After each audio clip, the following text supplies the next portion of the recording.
Hey guys, Miata Man here. Today we're going to talk about cup holders. If you've got a 1990 to 1997 Miata, MX-5, or Eunos, you're going to probably want a cup holder in the center console. So what you've probably got now is an empty space, or you've still got the stock ashtray like this one. And to remove that, all you do is open the lid a little bit, reach in, and just pull it out. It has clips on the side that just pressure fit it in there and stop it from rattling. So once that's out, you just cut this empty space, and what you do is you get one of these from Mazda or from Moss Motors. Those are the two main places that sell these things. I've got the Mazda one here. That's the part number on the box right there. And those are still available from the dealership. Easy to get. You just need to know what to ask for.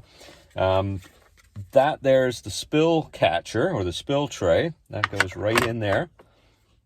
And then this is the actual dual cup holder. As you can tell, it's got a clip on each side. And those correspond with the slots on the center console. So as long as you've got it in the right way, it only goes in one way. If you turn it this way, it won't clip in. Has to be clipped in that way with the longer end pointing forward. And that's it. That's all there is to it. It's super easy. What I find is the spill tray doesn't always work well with taller cups or cups of a certain size. It makes them sit up a little too high, makes them a bit tippy.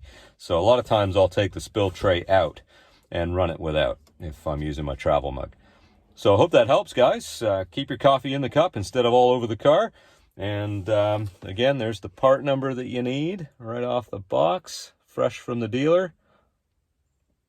And if you have any other videos you'd like to see, please let me know. Hit the like button. Please subscribe to the channel, and I'll make more videos for you soon. Thanks, guys.